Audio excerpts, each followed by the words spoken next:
Party में जब party चुनाव हार गई, मंथन का दौर चला और पार्टी में हाहाकार भी थी इस दौरान, क्योंकि मैं पिछले 10 साल से पार्टी का प्रवक्ता हूं। इन्होंने मुझे एलिगेशन लगाया कि आप पार्टी के प्रवक्ता नहीं हो, अगर आगे से आप जाओगे तो कानूनी कार्रवाई भी करेंगे। तो मैं उनको ये बताना चाहता हूं कि कानूनी कार्रवाई की धमकियों से हम डरने वाले नहीं हैं। मैं पार्टी का प्रवक्ता था, पार्टी के प्रवक्ता के तौर पर मैंने अपनी बात रखी, लेकिन वो जो टेक्निकल कारण है वो पार्टी के प्रधान बताएंगे। जो चुनाव में हार के बाद नैतिक जिम्मेदारी उनको लेकर के चुनाव से इस्तीफा देना चाहिए था, उसकी बजाय वो कार्यकर्ताओं को जो 30-30 साल से लगे उनको पार्टी से बाहर निकालने का काम कर रहे। अशोक तंवर जी के टाइम में मैं पार्टी का प्रवक्ता नियुक्त हुआ। हमारी पार्टी, कांग्रेस पार्टी के संविधान में ये लिखा हुआ है कि बदला जाता है कोई भी पद। आज जो प्रधान है उसके बाद नया प्रधान बनेगा, प्रधान बदला जाएगा। अगर किसी को बर्खास्त किया जाएगा तो उसको सूचना दी जाएगी, जैसे मेरे को आज दी गई है। ये मेरे 30 साल के राजनीतिक इतिहास में, मेरे अपने राजनीतिक जीवन में ये पहला है कि मुझे बर्खास्त किया गया। अशोक तंवर जी पार्टी के अध्यक्ष रहे, उनके साथ मैं प्रवक्ता रहा। उसके बाद शैलजा जी बनी, जो प्रवक्ता थे उनके साथ, उनमें से अकेला मैं प्रवक्ता रहा। शैलजा जी ने मुझे दोबारा रिपीट किया, बाकी नए प्रवक्ताओं की नियुक्ति की। उसके बाद उदयभान जी आते हैं, वो कुछ प्रवक्ताओं की नियुक्ति करते हैं, लेकिन उनकी भाषा में संदेह था। उन्होंने ये लिखा कि भाई ये प्रवक्ता आगे से काम करेंगे, पिछले वाले के बारे में कोई जिक्र नहीं किया। उसके बाद हमने हाईकमान से गुहार लगाई तो बंसल जी ने, मैं सब रिकॉर्ड आपको दूंगा, बंसल जी ने उस पर रोक लगा दी जो उनके प्रवक्ता नियुक्त किए, यानी कि पहले वाले प्रवक्ता यूं के यूं हैं। उसके बाद फिर उदयभान जी ने जिला प्रवक्ताओं की नियुक्ति की ताकि जिले वाइज खड़े किए जाएं अपने आदमी, प्रदेश प्रवक्ताओं की कम जरूरत पड़े। उस पर ये बावरिया जी थे, इनको फिर पत्रकार फिर रोक लगा दी। यानी कि आज की डेट में उदयभान जी द्वारा एक भी नियुक्त प्रवक्ता नहीं है। जो भी टीवी डिबेट में जा रहे हैं वो नकली प्रवक्ता है। ये स्टेटस है पार्टी का। दूसरा मैं आपसे निवेदन करना चाहूंगा, क्योंकि ये आकस्मिक घटना है, एकदम से आके हमारे ऊपर पड़ी है। अगर आप सवाल करना चाहते हैं वो भी है। मैं इसको 3 भागों में बांटता हूं। ये तो मेरी रस्टिकेशन की बात होगी। इसके एक अंदर की कहानी मैं आपको बताता हूं जो बहुत गंभीर है, जिसके लिए आज आप लोगों को मैंने निवेदन किया है। क्योंकि मीडिया लोकतंत्र का चौथा स्तंभ है। प्रजातंत्र में बहुत बार किसी की आवाज दबाई जाती है, जनता की भी आवाज दबाई जाती है, वो मीडिया देता है। आम जन के साथ भी कोई दिक्कत होती है वो मीडिया के पास जाता है। मीडिया को इसीलिए लोकतंत्र का चौथा स्तंभ बनता है। जनतंत्र का ये नियम है। हम आपके पास आए हैं, आपके दरबार में भी आए। जैसे ही हम चुनाव आ रहे तो पार्टी ने फैसला किया, पार्टी के अंदरूनी तौर पर राष्ट्रीय स्तर पर यह रहा कि भाई आमूल चूल परिवर्तन करने पड़ेंगे, क्योंकि पार्टी तीसरी बार आ रही है। एक बार हार जीत प्रजातंत्र में लगी रहती है, लेकिन तीसरी बार हारने का मतलब है कि आमूल चूल परिवर्तन करेंगे। उस परिवर्तन में हम भी भागीदार है। जब आदमी 30 साल से लगातार पार्टी का कार्य करता है तो उसको लगता है कि हम भी पार्टी के भागीदारी हैं। हम भी दिल्ली में हाईकमांड में लोगों से मिलते रहते थे, बातचीत हमारी चलती रहती थी। निकल के ये बात आई उस समय कि भाई CLP के लीडर नए आदमी को मौका दिया जाएगा। हमारे प्रभारी यहाँ आए, उन्होंने 2 नाम सुझाए, सब लोगों ने मिलके, अरोड़ा जी का और चंद्रमोहन जी का। किसी डिबेट में वार्तालाप के दौरान मैंने कह दिया कि भाई अरोड़ा जी पार्टी के हमारे CLP के लीडर होंगे, विपक्ष के नेता होंगे। ये पार्टी की राय है, वो तो आएगी सामने। अभी कोई CLP का लीडर तो बना नहीं। इस बात के वक्तव्य को इन्होंने माध्यम बनाया और मुझे रस्टिकेट कर दिया। जबकि इसके अंदर की स्टोरी क्या है मैं आपको बताता हूँ, वो बहुत महत्वपूर्ण है। और ये जो आज मैं प्रेस कॉन्फ्रेंस कर रहा हूँ, इसका बहुत लंबा इफेक्ट जाएगा। आज कुछ लोग इस बात को ये मान के चलेंगे कि भाई ये एक आम प्रेस कॉन्फ्रेंस है, लेकिन कांग्रेस की राजनीति के लिए बहुत महत्वपूर्ण ये बात मैं आपको बताने जा रहा हूँ। CLP में ये बात तय होगी। उसके बाद हमारी टॉप हाईकमान, ये नीचे के लोगों को कुछ पता नहीं है इसके बारे में, उन्होंने फैसला ये किया कि भाई पूरा परिवर्तन करेंगे। उस पूरे परिवर्तन में दूसरे जो किरदार हैं, जिसके लिए 1 मिनट का टाइम मुझे देना चाहिए, उदयभान जी, इससे ज्यादा टाइम उनको देने की जरूरत नहीं है। उदयभान जी के नेतृत्व हमने चुनाव लड़ा, उनके नेतृत्व में हम चुनाव आ रहे और वो खुद भी आ रहे। उम्मीद ये करी थी पूरी पार्टी कि भाई ये नैतिक जिम्मेदारी लेंगे अध्यक्ष जी, क्योंकि बहुत बुरी हार थी। 70 सीट की बात करने वाले लोग 38 पे आ गए, बहुत बुरी हार थी। तो उन्होंने नैतिक जिम्मेदारी नहीं ली। तो पार्टी हाईकमान ने फैसला किया कि इनको सबको एक तरफ करके नए नेतृत्व को उभारेंगे। उसमें पार्टी ने 1 अध्यक्ष और 4 कार्यकारी अध्यक्ष बनाने का फैसला किया। अब मैं क्योंकि पार्टी का कार्यकर्ता मैं हूं नहीं, मैं एक नॉर्मल एक व्यक्ति की तरह बात कर रहा हूं। जो मैं कह रहा हूं आपको, उस पर आपको गौर करना चाहिए। अशोक तंवर को पार्टी का अध्यक्ष बनाने का फैसला कर लिया पार्टी ने, और 4 कार्यकारी अध्यक्ष बनाए जाएंगे। एक रणदीप सिंह सुरजेवाला का बेटा, एक चिरंजीव राव, एक बालमुकुंद शर्मा, और एक चौथा नाम भूपेंद्र सिंह हुड्डा से या इनके किसी इनसे मांग लिया गया। इसी घटना के संदर्भ में ये रस्टिकेशन है मेरा। अब आप एक बात बताइए, पार्टी हारने का कारण या तो पार्टी अध्यक्ष जिम्मेवारी ले, या चौधरी भूपेंद्र सिंह हुड्डा जिम्मेवारी ले, जिन्होंने 72 टिकट मांगे। ये आपके सूत्र बता रहे थे या आपको किसी ने बताया? मैंने आपको पहले बताया। पहले तो मैं अपनी बात पूरी कर लूं, फिर मैं आपके सवालों का जवाब दूंगा। मैं 30 साल से पार्टी का कार्यकर्ता हूं, भले ही कार्यकर्ता हूं, लेकिन मैंने जवानी दी है इस पार्टी को। तो जो चीज है, मैं पार्टी के, मेरे पार्टी में मैं हूं नहीं मेंबर, मैं एक आम आदमी के नाते अपनी बात रख रहा हूं। पार्टी की जो आमूलचूल परिवर्तन करने की प्रक्रिया, ये हम करेंगे। मेरा नाम मैं नहीं जानता, अशोक तंवर जी ने दिया, कुमारी शैलजा जी ने दिया, मेरा नाम एक ब्राह्मण चेहरे के रूप में दिया। आदित्य सुरजेवाला जी के बेटे मरुजद, उनका नाम भी अच्छी तरह पता था, उनका नाम दिया, और एक ओबीसी चेहरा चिरंजीव राव का नाम दिया। एक नाम इनकी तरफ से जाना चाहिए था। तो जब इनको ये पता लगा कि भाई सीएलपी भी आपसे चली गई, पार्टी अध्यक्ष भी आपसे चला गया, कार्यकारी अध्यक्ष भी अगर जाट नेतृत्व को देखे तो रणदीप सुरजेवाला का बेटा बन गया, ओबीसी में कैप्टन अजय का परिवार से आ गया ये बालमुकुंद शर्मा, तो वैसे हमारे काम का नहीं है। तो उन्होंने, क्योंकि जो सबसे उन्होंने सोचा, मैं खुद को सबसे मजबूत आदमी मानता हूं, उन्होंने कमजोर कड़ी सोचा कि वे बालमुकुंद शर्मा का इलाज करें ताकि रास्ते खराब हो जाए, ये सारी चीज खराब हो जाएगी। तो उन्होंने मेरे को उठा करके रस्टिकेट कर दिया। ये बावरिया पे डाल रहे हैं, बालमुकुंद पे डाल रहे हैं। बालमुकुंद तो एक आम कार्यकर्ता है।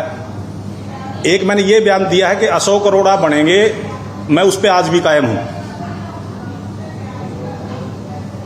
भूपेंद्र सिंह हुड्डा जी ने ही नाम दिया, भूपेंद्र सिंह हुड्डा जी के वो आदमी उनके ग्रुप से आते हैं। मैं जब तो अपने आप को संदेहास्पद उसमें मानता है, मैंने संदेह गिरम दिया, मैं चंद्रमोहन का नाम देता।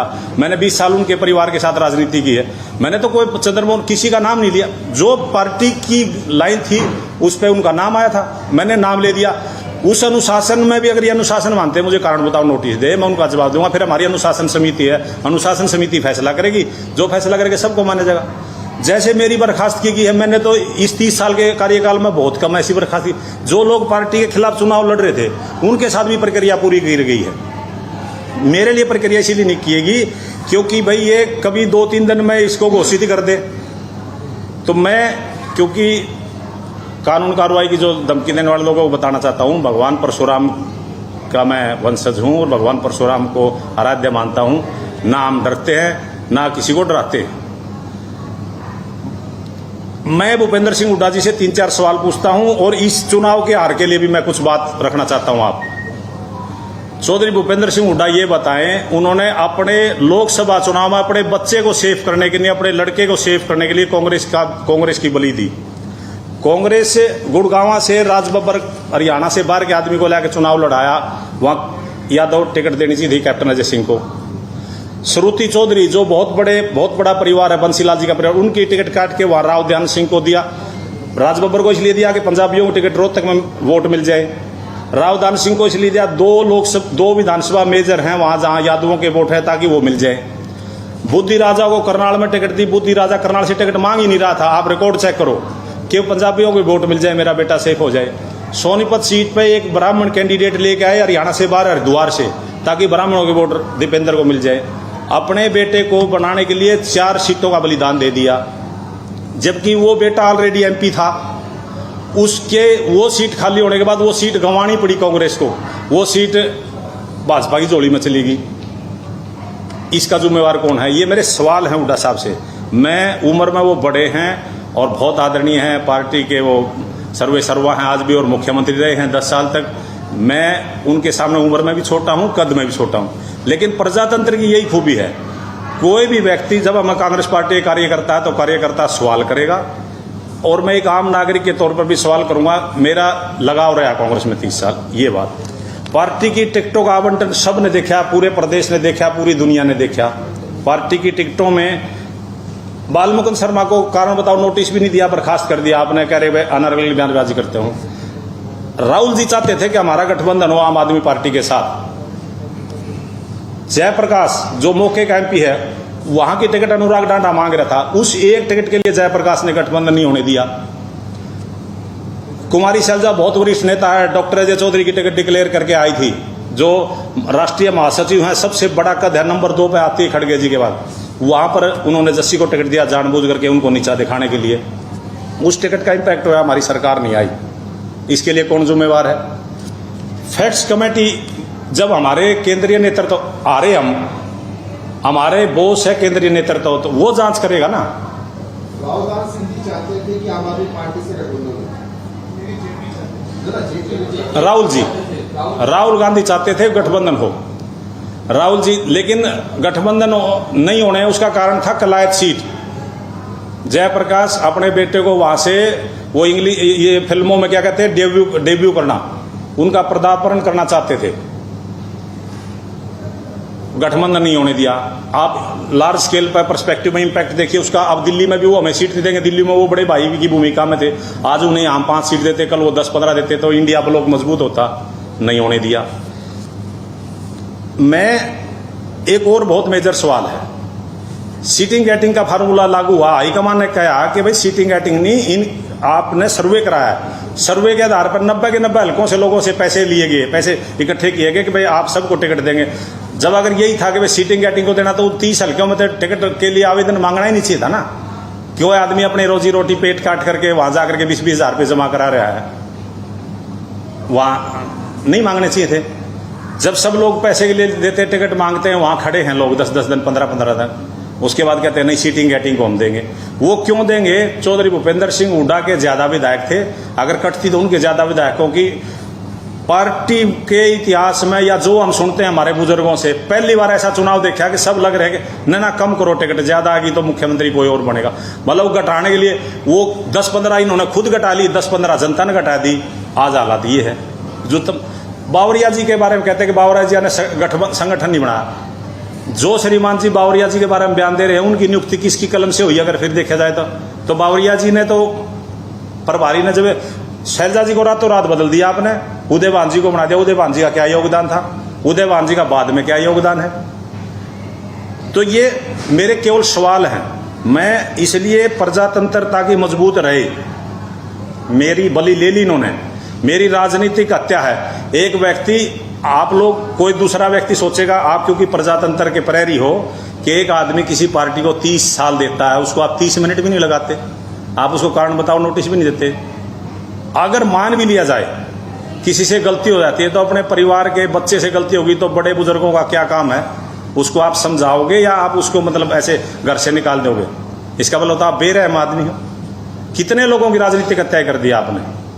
राव इंद्रजीत हमें छोड़ के चले गए, चौधरी वीरेंद्र सिंह हमें छोड़ के चले गए, हाल में किरण चौधरी जी छोड़ गई, कुलदीप बिश्नोई, किरण चौधरी चौधरी बंसीलाल का परिवार है, छोड़ के चले गए, कुलदीप बिश्नोई इनकी वजह से छोड़ के चले गए, वो चौधरी भजनलाल का परिवार है, चौधरी धर्मवीर सिंह चले गए, अरविंद शर्मा चले गए, रमेश कौशिक जी चले गए। इतनी बड़ी संख्या में ब्राह्मण बाहुल्य क्षेत्र थे, ब्राह्मणों का योगदान रहा इस प्रदेश को बनाना। प्रदेश के पहले मुख्यमंत्री पंडित भगवत दयाल जी बने। अगर अरविंद शर्मा ने इनके बेटे को हरा दिया, रमेश कौशिक ने इनके बेटे को हरा दिया, तो उसका बदला हमारे से लेंगे। 4 टिकटें दी हैं, जो जब हरियाणा बना था 15 टिकटें देते थे ब्राह्मणों को, 4 टिकटें दी है। 4 में से भी 1 टिकट तो ऐसी दी जिस पर 2000 वोट भी नहीं आए। हम 2 हमारे सीटिंग थे, 1 ही टिकट दी कुलदीप शर्मा की, उसकी दे भी उसको, हराया भी उसको। टिकट बांटने वाले जो आज करता धरता थे, उदयभान जी, भूपेंद्र सिंह हुड्डा जी, क्या है मुझे बताएंगे? इस प्रदेश में 22 जिले हैं, 19 जिलों में एक भी ब्राह्मण को टिकट नहीं दी। 19 जिलों में एक भी ब्राह्मण को आप देखिए, एक सोनीपत में दी, एक झज्जर में, क्योंकि वो उनका पुराना रोहतक जला, एक ही जला, 2 फरीदाबाद में। अगर इसको आंकलन के आधार पर देखे, 2 ही जिले में 4 टिकट दे दी, बाकी पूरा हरियाणा लावारिश से ऊपर से लेकर के आप पंचकूला, अम्बाड़ा, यमुनानगर, कुरुक्षेत्र, कैथल, अम्बाड़ा, ये हिसार, सिरसा, पूरा हरियाणा, पूरा हिरवाल खाली है, किसी भी एक ब्राह्मण को टिकट नहीं दी। बशर्ते है कि भाई इनको लगता है ब्राह्मण आपके आगे खड़े होंगे। अब प्रजातंत्र इतना समृद्ध हो चुका है भारत का, जैसे हमारा देश आगे बढ़ रहा है ऐसे प्रजातंत्र भी आगे बढ़ रहा है। लोग आकलन करते हैं, लोग देखते हैं आप लोगों को खत्म कर रहे हैं। अपने बेटे के लिए आप 4-4 लोकसभा की टिकटों ये कर देते हैं, खुद मुख्यमंत्री करने के लिए अपने लोगों को इशारा करते हैं कि इनको हराओ। चौधरी वीरेंद्र सिंह 32 वोटों से हारे हैं। आपको पता है वहां 4 लोग खड़े थे, इनके 4 लोग अलग अलग इन्होंने खड़े कर रखे थे। अब पिछले 2-3 दिन से बहुत लोग धमकियां दे रहे हैं। मैंने कहा भाई आप जान से तो मार सकते हो, आप विचारों को नहीं मार सकते। विचार की अभिव्यक्ति के लिए ही हमने शहादत दी है, आज़ादी की लड़ाई लड़ी है कांग्रेस ने, उसी कांग्रेस पार्टी का मैं सदस्य रहा हूं, मुझे गर्व है। उसके बाद एक और महत्वपूर्ण बात है, जब इनको ये पता लगा कि भाई कार्यकारी अध्यक्ष बालमुकुंद शर्मा को बनाया जा रहा है, इनसे एक नाम मांग लिया गया। इनसे पार्टी कहीं न कहीं इनसे नाम ना मांगती, पार्टी घोषित करती। इनको सपने में भी अंदेशा नहीं था कि अशोक तंवर अध्यक्ष बनेगा पार्टी का। अशोक अरोड़ा का भी इनको ज्यादा अंदाजा नहीं था। मैंने तो बयान ही दिया, अशोक अरोड़ा को पार्टी ना बनाए, इसमें अनुशासनहीनता कहीं आ गई। मैं तो आप भी बड़े सम्मानजनक तरीके से, मेरे तो पिता समान है दोनों, लेकिन पार्टी को किसने खत्म किया वो नैतिक जिम्मेदारी लेंगे या ना लेंगे। आज भी बालमुकुंद शर्मा को पार्टी से टिकट कर दिया।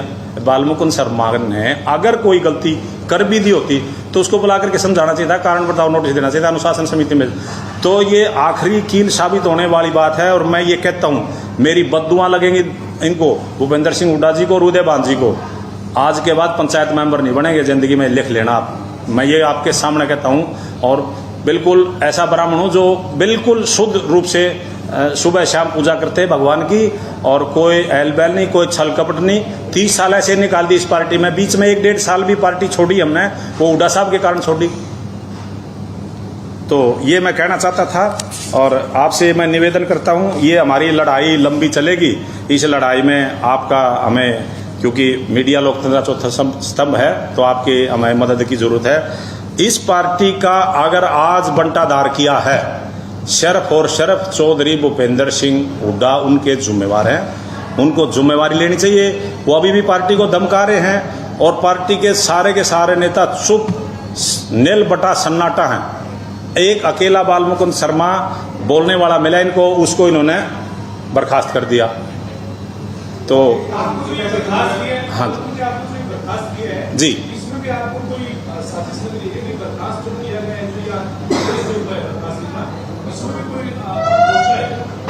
हाँ इसमें मैंने बताया, आप पवन जी शायद थे नहीं। इसमें लोचा ये है कि ये आपके 2 पत्र है, मैं जारी करूंगा। इन्होंने क्या था, जैसे मैंने आपको बताया कि पार्टी जो ऊपरी तौर पर फैसला हो रहा है, पार्टी के प्रधान या कार्यकारी अध्यक्ष वगैरह बनाएंगे, उसमें कहीं न कहीं इनको पता लगा मेरा भी नाम था, क्योंकि एक ब्राह्मण को बनाना था। पहले भी एक ब्राह्मण थे, एक ब्राह्मण की बलि तो पहले ले दी। जितेंद्र भारद्वाज हमारा भाई, हुड्डा साहब उसको टिकट देना चाहते थे, दीपेंद्र को टिकट दिया था। घर की लड़ाई में वो बलिदान ले लिया उसका।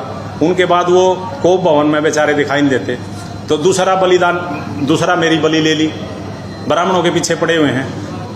4 सीट दी हमारे को, दूसरी पार्टी ने 11 सीट दी, 7 जीत के आए।